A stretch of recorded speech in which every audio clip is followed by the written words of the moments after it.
Itago niyo na lang ako sa pangalang Joe. 25 years old. Nakatira sa Tondo, Manila. At ito, ang SPG, Secret Falcon.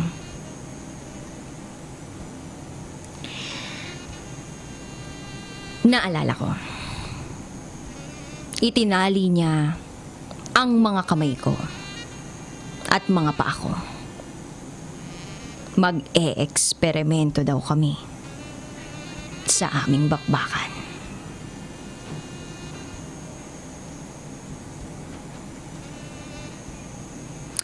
A year ago, sa sobrang pagiging workaholic ko, madalas, inaabot ako ng 11 ng gabi sa opisina. Kaya hanga sa akin lahat ng workmates ko. Kasi ako, gusto ko laging may ginagawa. Pag uwi kasi sa bahay, walang tao. Wala na akong pamilya. In short, ulila na ako. Namatay ang mga magulang ko sa isang car accident. Kaya mag-isa akong tumayo sa sarili kong mga paa.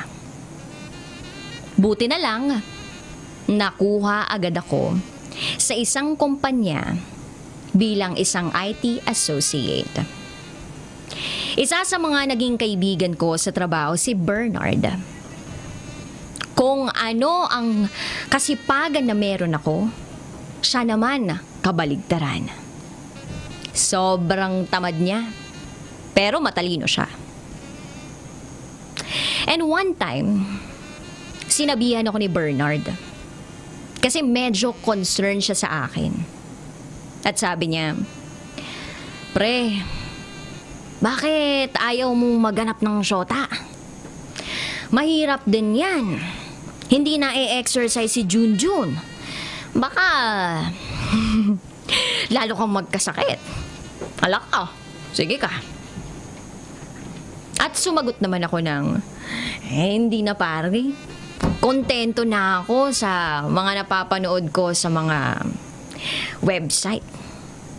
Nakakaraos din naman ako. At sumagot siya ng, sige, ikaw ang bahala. Pero, mas masarap pa rin yung merong babaeng magpapasaya sa'yo. Malay mo, 'di ba? Forever mo na pala yun. Alam ko kasi, hindi ka naman babaero.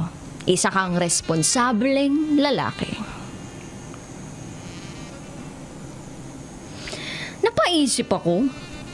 Napaisip ako sa sinabi ni Bernard. May punto siya. Iba talaga ang pag-aalaga ng isang babae kay Junjun. Kesa sa ginagawa ko na mag-isa akong lumalaban sa kwarto gamit ang sandatang tissues. Wala naman ako mapili sa mga kaopisina ko. Kasi kung hindi matanda, may asawa, o may nobyo. So, si Bernard, tinulungan niya ako. Meron siyang mga kakilalang mga babae na naghahanap din ng seryosong karelasyon. Pero halos lahat ng pinakilala niya, hindi ko tipo. Sorry ha, siguro medyo choosy ako kasi nga, first time nga. Hanggang sa isang araw, may pumukaw sa atensyon ko. Dumaan siya sa harapan ko. At para bang hinipan ako ng masamang hangin. Hinabol-habol ko siya ng tingin. Hanggang sa pumasok siya sa office ng HR. At may isang taga-HR na lumabas. Siya si Jane. At nagtanong ako sa kanya. Jane, sino yung magandang babae na pumasok sa office niyo? Yung bang bagong yon? Fresh graduate. Sa accounting office siya. Sagot ni Jane. Tinanong ko ang pangalan At nagulat ako sa reaksyon niya. Ang sabi niya, bago to ah. Kailan pa ng isang Joe nagkaroon ng interes sa isang babae? Akala ko ba trabaho lang ang priority mo? At ngumiti lang ako. Napag-alaman ko na ang pumasok na babaeng yun ay si Samantha. Sa accounting office siya. Siyempre, nagda moves ako. Inaasahan ko na wala siyang boyfriend. At dumaan ako ng ilang araw. Pumupunta ako sa accounting office kahit wala namang nasisira na computer, na unit, o printer, o kahit yung connection nila. Bumibisita lang ako at kinakausap ko yung kaibigan ko sa accounting office at inaalam ko kung meron nga bang boyfriend yung Samantha na yun. At ang sabi, NBSB daw. At halos mapatalon ako sa saya. Pero pinigil ko kasi nakakaya naman, diba? Baka ma-turn off pa sa akin si Samantha. Mabadshot pa ako. Simula noon, pumapasok ako ng maaga at nagiiwan ng rose at chocolate sa table niya. At kasabwat ko si Manong Guard. Hindi kasi ako makakapasok sa office nila. Wala akong susi. Si Manong Guard lang ang may susi sa bawat office. Bukod sa ibang empleyadong maaga pumasok. At syempre, nagiiwan ako ng roses at chocolates sa table niya. Lumipas ang isang buwan ng pag-iiwan ng rose at chocolate sa table ni Samantha.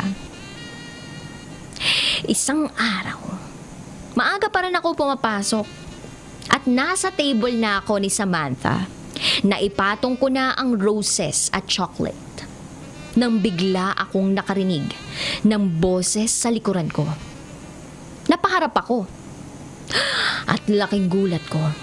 Ang nasa harap ko ay si Samantha. At sabi niya bigla, ikaw pa lang nag-iiwan ng mga yan sa table ko.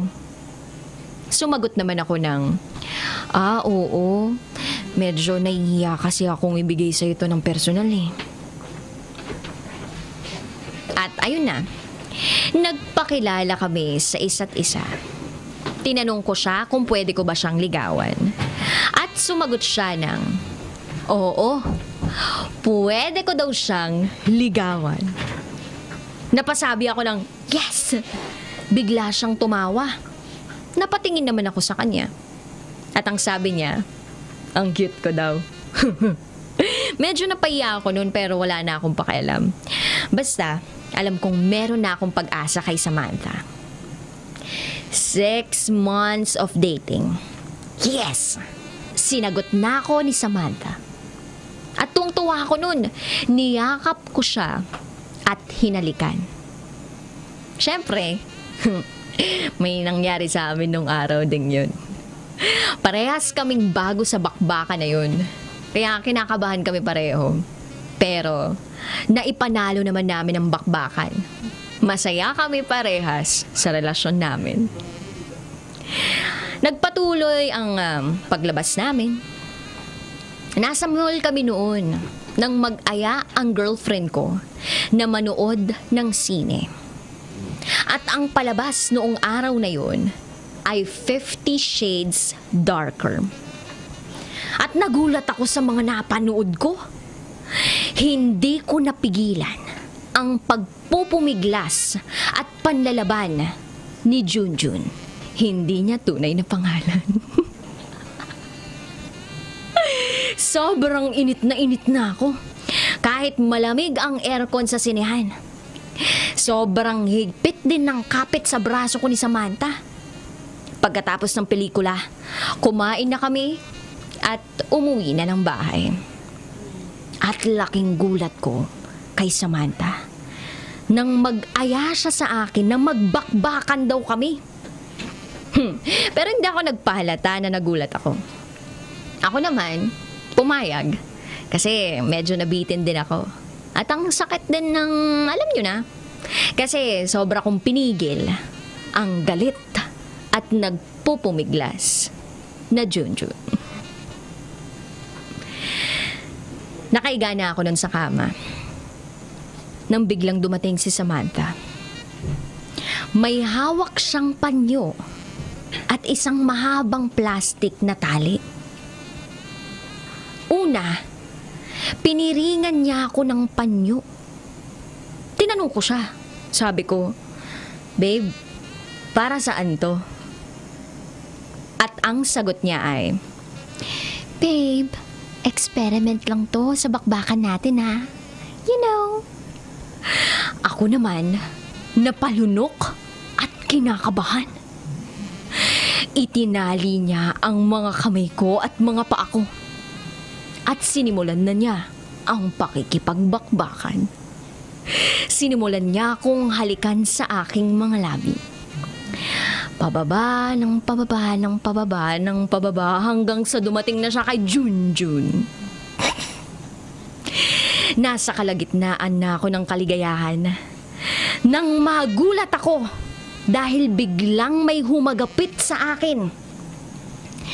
Biglang humagupit ang isang tama ng latigo.